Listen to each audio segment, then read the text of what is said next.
Hello, hello, Gemini Collective. Ako po si James from James Tarot PH. Ito po ang inyong monthly reading for February 2026. So alamin po natin kung ano ang naghihintay sa inyo para sa bagong-bagong buwan na ito. Okay? So let's begin. Inhale and exhale. Holy Spirit, Spirit Guides, ibigay natin kay Gemini ang mga mensaheng dapat nilang malaman para sa buwan na ito. In your overall energy, you have the Devil card. Interesting. In the area of what you need to focus on, meron po kayong the Six of Wands. In the area of what you need, you have the King of Cups. Beautiful. In the area of what's affecting your current energy, you have the Nine of Cups. Beautiful. So alam mo na Gemini, pag lumalabas to sa ating reading, this is your moment to make a wish. So pumikit ka na ngayon, i-wish mo na yan because it will be come true. It will be given to you by the Nine of Cups here. Okay? In the area of your near future, you have the Eight of Wands. In your challenge, meron kang the Ten of Wands. Fortune, you have the Nine of Wands. Puro Wands. In your divine messages, meron po kayong the Hermit card. At ang outcome nyo po for the month, ito po yun. Mamaya sabay-sabay po natin siya bubuksan at the end. But first, mga Gemini, thank you po sa inyong generosity and kindness, sa inyong donations, saka po sa hindi nyo pag-skip ng ads. Yan lang po yung tanging paraan to support me every time po na meron tayong libreng reading for Gemini dito sa ating channel. Thank you rin po for all the likes and comments. Malaking tulong din po yan. Salamat po. So, in the background of your reading, meron kang the Page of Wands. Puro ka Wands. 1, 2, 3, 4, 5. Telling you of passion, determination, yung talagang abilidad and lakas ng loob na gawin ng isang bagay. There's this new thing na papasok sa buhay mo this time, Gemini. Maaring new opportunity, a new sideline, new experience, or a new love life, pwede din. But most definitely, bago ito. Isang bagong bagay na papasok sa buhay mo and you need to really decide kung ita-try mo ba siya, kung susubukan mo ba siyang papasukin talaga sa'yo at magkaroon ng pagbabago sa buhay mo, or are you gonna back off at iiwasan siya. So medyo may takot ka dito, may kaba, may alinlangan, but most definitely, your spirit guides are asking you na aralin mo muna, itry mo, maging adventurous ka naman, maging explorer ka, no? Try new things and see the potential of something new sa buhay mo this time. Okay? A very good background energy. Tapatan natin yan ng card of the month. Meron kang Universal Wisdom. The universe is full of wisdom. Seek its guidance. I know marami kang questions, especially on your wishes, on the things na pinaghihirapan mong tapusin, ma-accomplish, But the universe is teaching you some lesson this time na kailangan ma-turn around mo bilang wisdom at magamit mo in your everyday life para mas maunawaan mo ang journey mo forward. Okay? Mamaya i-explore natin ang meaning na yan as we go along sa ating reading. So, in your core energy, you have the Devil card. The Devil card, ikaw po ito, Gemini, marami kang mga dapat i-release sa buhay mo this time. Mga negativity, mga negative self-talk, baka mamaya meron kang dapat gawin pero pinapangunahan ka ng takot at kaba. Some of you ay merong mga toxic people around you na dapat mong iwasan. Kumbaga, parang sabi ng yung spirit guides, you need to know kung kaninong bibig ka nakikinig at kung kaninong payo ang sinusunod mo. Some of you, bago pa man simula ng isang bagay, pinapangunahan agad ang nega kaya walang pinapatunguhan. May bagong darating, pero baka ikaw ay harangan ng isang takot or pangamba, imbes na itry mo lang. Sabi dito, try it. Release all your fears at subukan mo lang sundin or gawin yung isang bagay na mag-pick ng yung interest. Medyo may excite ka dito, parang sabi mo, parang promising yun parang pwede sa akin. Pero baka matakot ka gawin siya. So ngayon, get out of this shell, get out of this tanikala or kadena because kitang-kita ko na there's this new thing na may enjoy mo pero baka isabotage mo siya by your own fear. So make sure this time around you are really brave enough para sumubok ng mga bagong bagay. Okay? Clarify natin to. Devil cards being clarified by you have the Queen of Wands. Yes, ngayon sabi dito, just enjoy what's gonna happen for you. Maging adventurous ka, try it with confidence na may tiwala sa sarili. Huwag daw matakot sa mga bagay na hindi naiintindihan and just enjoy the process. Kung ikaw daw yung uri ng tao this time na, sige, try natin, subok tayo, what if, baka makaganda to sa akin, no? So this time, baka ma-eliminate mo na tong mga takot mo na ito and you'll just go for it. Makikita mo yung saysay nito at sigla nito na parang swak na swak para sa'yo. So, don't listen doon sa mga taong pinapaliit ang mundo mo. You need to explore and find your own happiness para makita mo talaga yung saysay or purpose mo sa mga bagong bagay na ito.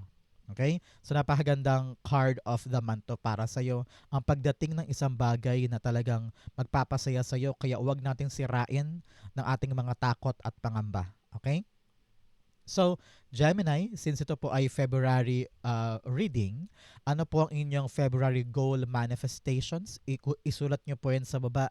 Example, I manifest na yung goal ko ngayong February na blank ay maganap na for me. I-comment nyo po yan sa baba. It will come true. Okay? In the area of what you need to focus on, meron po kayong the Six of Wands. Si Six of Wands, sinasabi dito ng yung spirit guides na you need to focus hanggang sa tagumpay ng ginagawa mo ngayon. Some of you ay merong inaasikaso na medyo mahirap dahil maraming mga nakatingin sa'yo, maraming pressure sa paligid, pero kailangan talaga yung mata natin nandoon. May goal ka eh. So this goal ay abot kamay naman daw eh, sabi ng yung spirit guides Gemini. Kaya lamang kailangan talaga natin mag-try ng mga bagong bagay papalapit doon sa goal na yon. Meron ka daw ginagawa na hindi na siya applicable or hindi na siya pwede because napatunayan mo na before na hindi na siya gumagana.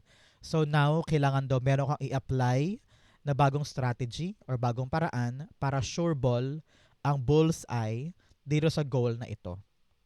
Sabi ng yung spirit guides, ito yung moment to give your all. To give your effort, time, energy, money, affection, attention, para ito yung magtagumpay talaga. I don't know kung ano yung ginagawa mo ngayon, but most definitely, kailangan natin i-crank up, pataasin pa lalo yung ating effort to make sure na ito ay mapapasa atin this time. Okay? Very important ito para sa'yo. Clarify natin. Oops, tumilapon, hindi yan. So, Gemini, taga saan po kayo? Saan po kayo nanonood ng ating special reading for today?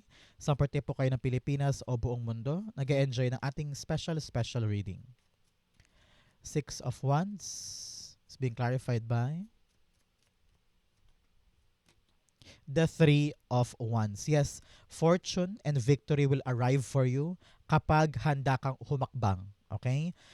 Nakita ko dito, sabi na yung spirit guides, para sa ibang Gemini dyan, meron sa inyo mabibigyan ng pagkakataon for a certain leadership role, for a certain task or assignment na magbibigay ng determination sa'yo kasi para ito yung defining factor eh. Parang pagkatapos ng task na ito, kapag nagtagumpay ka talaga, next level ka na. Parang ganon.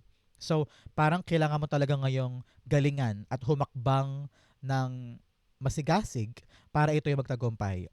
Hindi ka pwedeng nakatayo lang dyan at naghihintay for something na magbunga.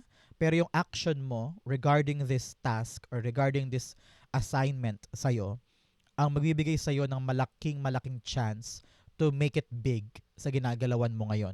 Kaya parang sinasabi na yung spirit guides, galingan natin, hakbang tayo, yakapin natin because paparating na yung mas magandang bunga nito. Okay? Kung ikaw ay merong task ngayon sa work o kaya meron kang aabalahan ngayong project, buuin mo yan ng maayos because paparating na yung victory na yan para sa'yo. So you need to really put a lot of effort para dito. Okay? In the area of what you need, meron po kayong the King of Cups. Si King of Cups, sinasabi na yung spirit guides na kailangan mo magpakahinahon this time, Gemini. Alam ko marami kang mga takot, kaba, pero nilalaksan mo ang loob mo. Sabi mo, i-enjoy natin to, gagalingan ko, husayan ko.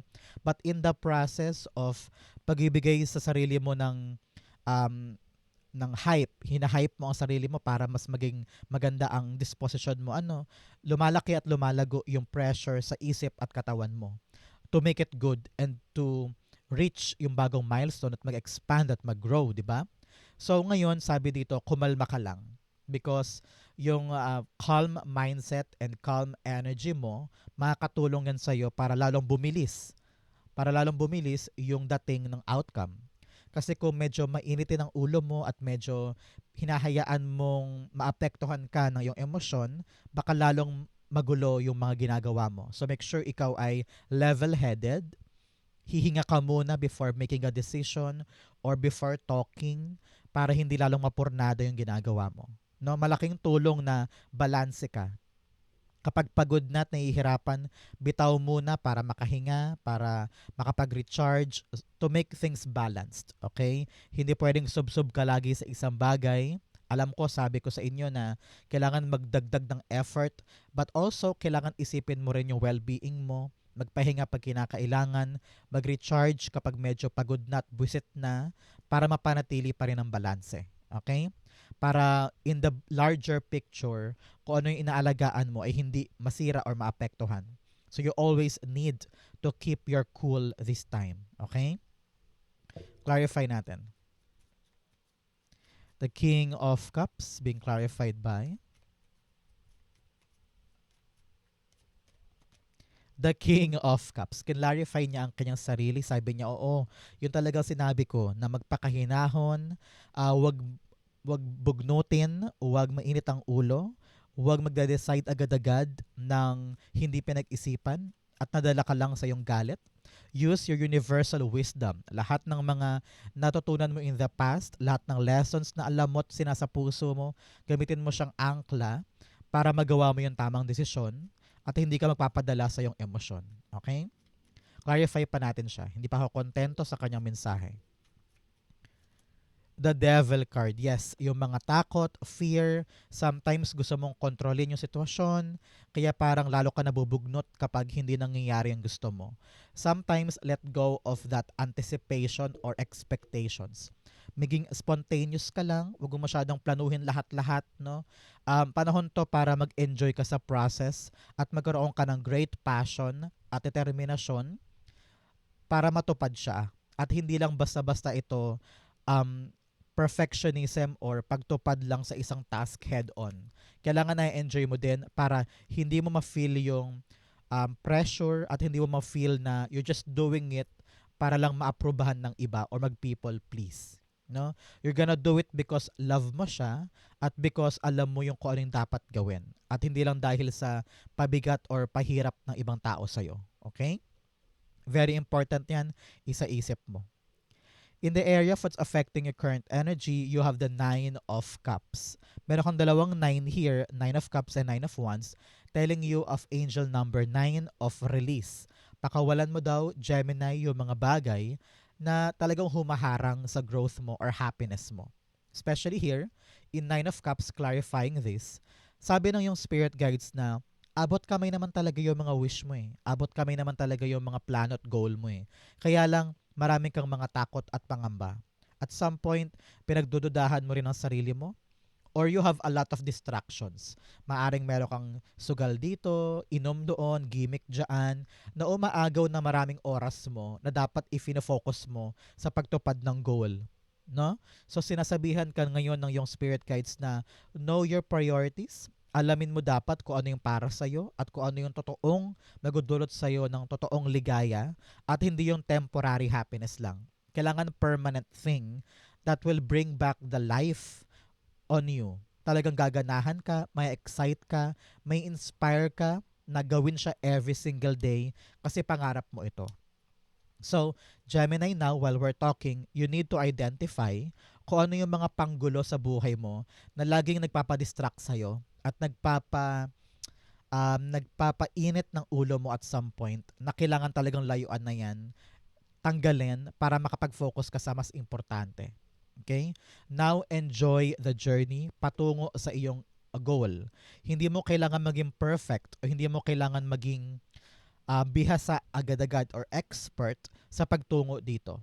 As you go along sa journey ng pagtupad nito, doon ka rin nahahasa at doon ka rin tumitibay para maging best candidate ka sa goal na ito.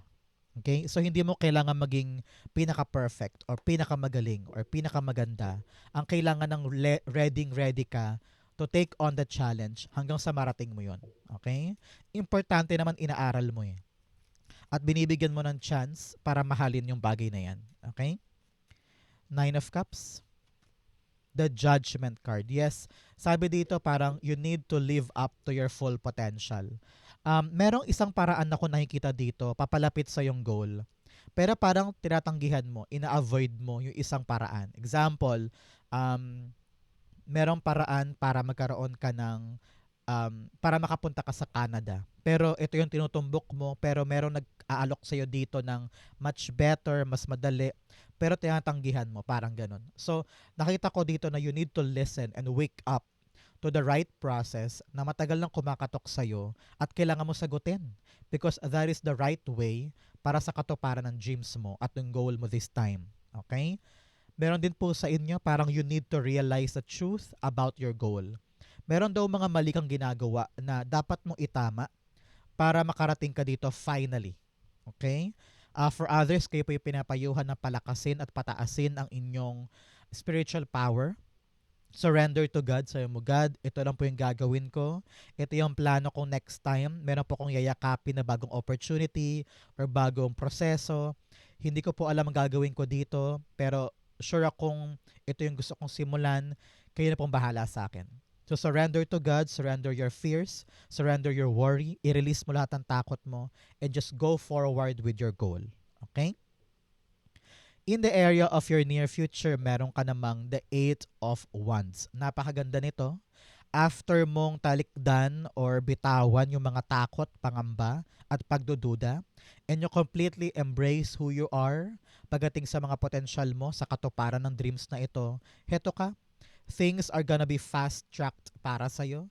May mga prosesong bibilis, may mga journey na gagaan at magkakaroon ng magandang resulta para sa'yo. So, antabayanan mo yung good news after good news after good news sa mga tinatrabaho mo ngayon because nakita ko talaga na it will be fruitful para sa'yo in the near future. So, antabayanan mo 8 days, 8 weeks, or 8 months after watching this video, may mabilis ng andar dyan sa ginagawa mo na yan at patungo ka na doon sa magandang lagay mo sa inaasikasong ito. Kaya huwag ka matakot ngayon kung medyo parang ang hirap, nagsisimula pa lang ako, niyayakap ko pa lang yung proseso, eto ka na. In the near future, things are light, things are easy, and smooth sailing para sa'yo. Okay? Meron po sa iba, in the near future, magbabiyahe ka. May pupuntahan kang bagong lugar. You're gonna be growing and expanding soon. So congrats para sa mga mag-expand at babiyahe para sa pagtupad ng pangarap nila. Congrats po. The Eight of Wands being clarified by the Ace of Cups. Yes, a dream come true ito para sa'yo. Sobrang saya mo dahil bumibilis na at pumapabor na sa'yo yung outcome nito. Kung akala mo dati na parang imposible siya, na parang kaya ko ba to? Magagawa ko kaya to? Yes.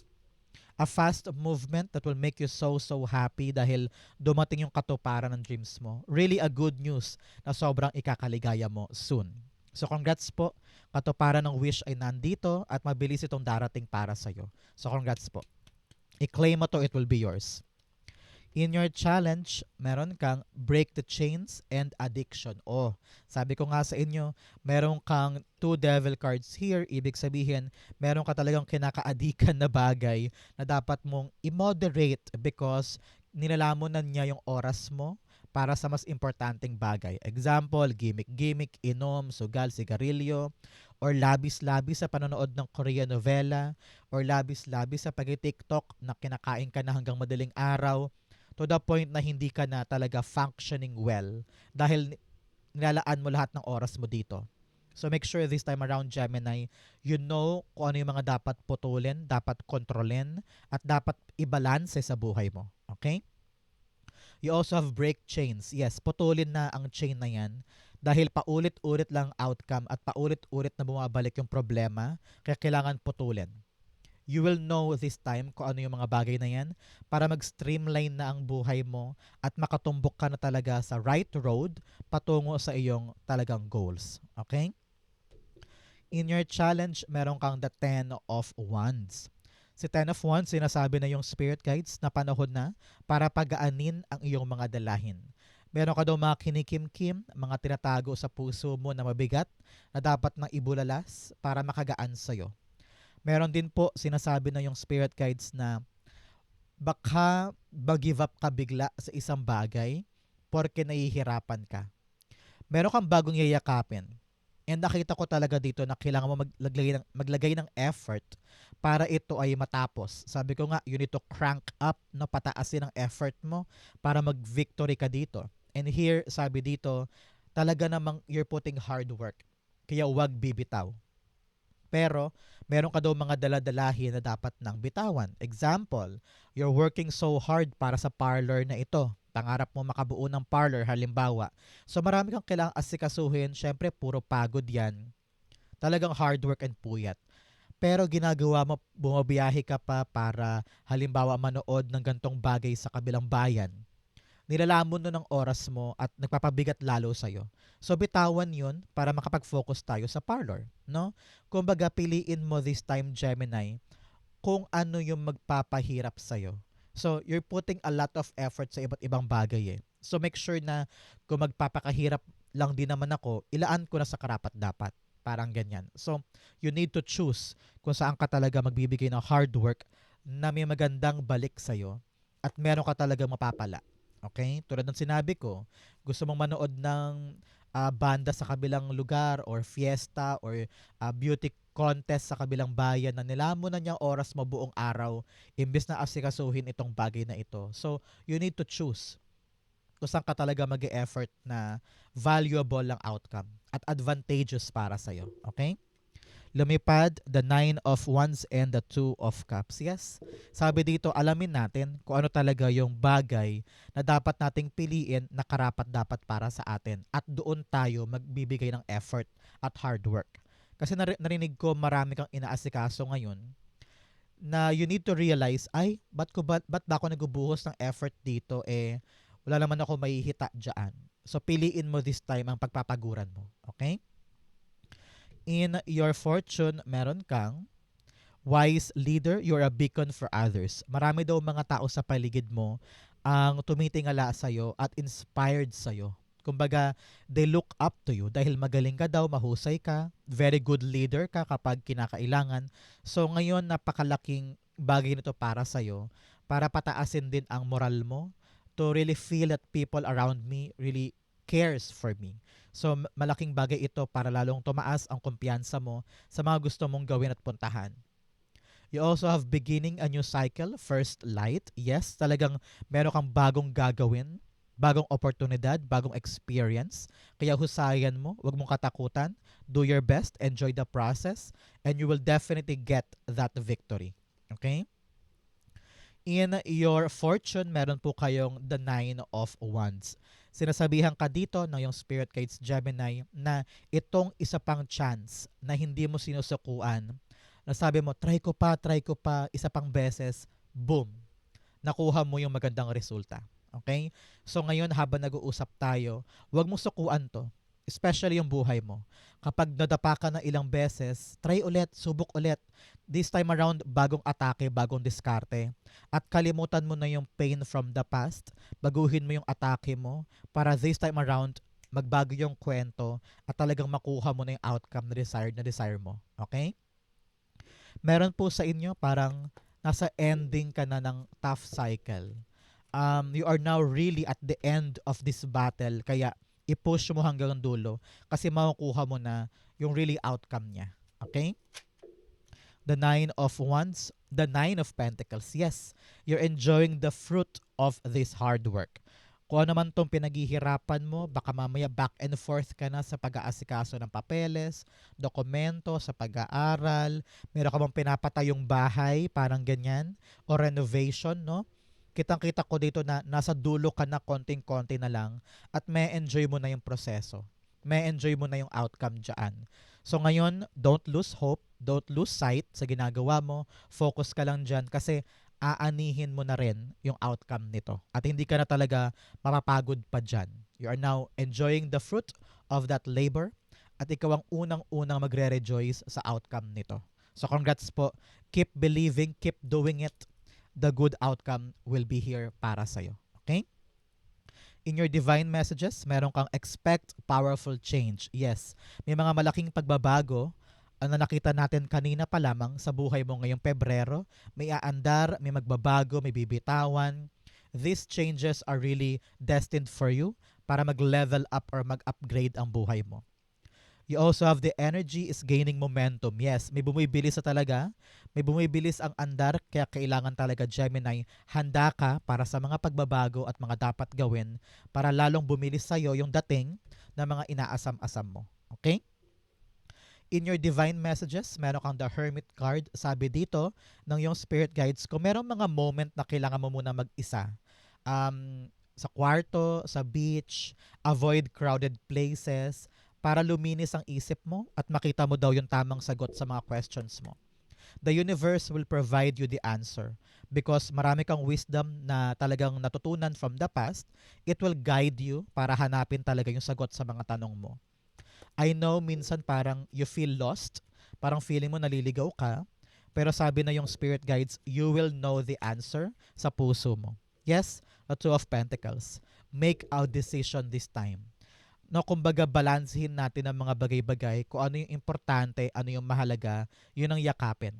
So ngayon, magmuni-muni ka, mag-soul searching ka, para alam mo kung ano yung mga bagay na importante sa'yo at hindi.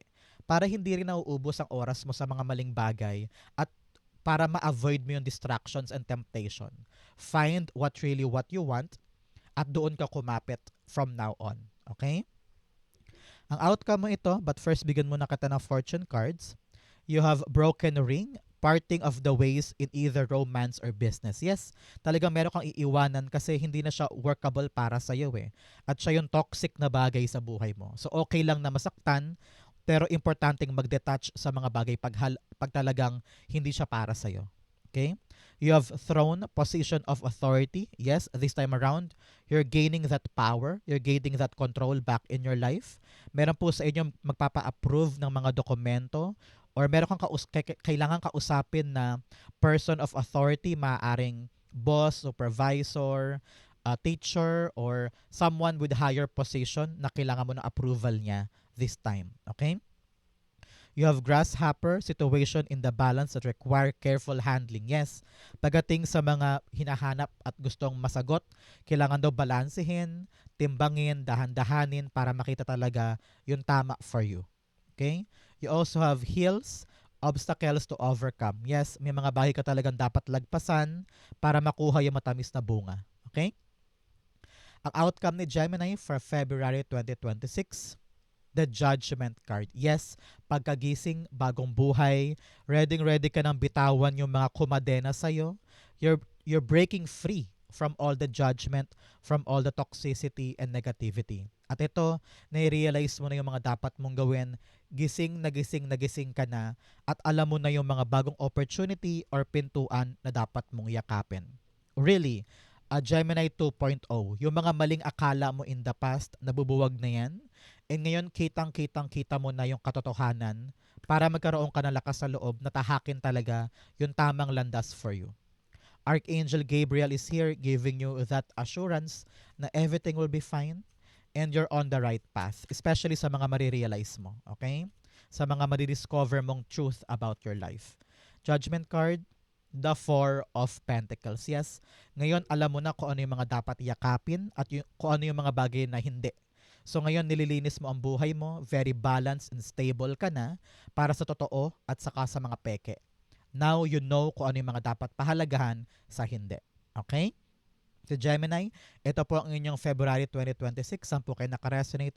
Comment lang po kayo sa baba, babasahin ko po yan. Thank you Holy Spirit, Spirit Guides for the clarity and messages na dapat malaman ng mga Gemini today.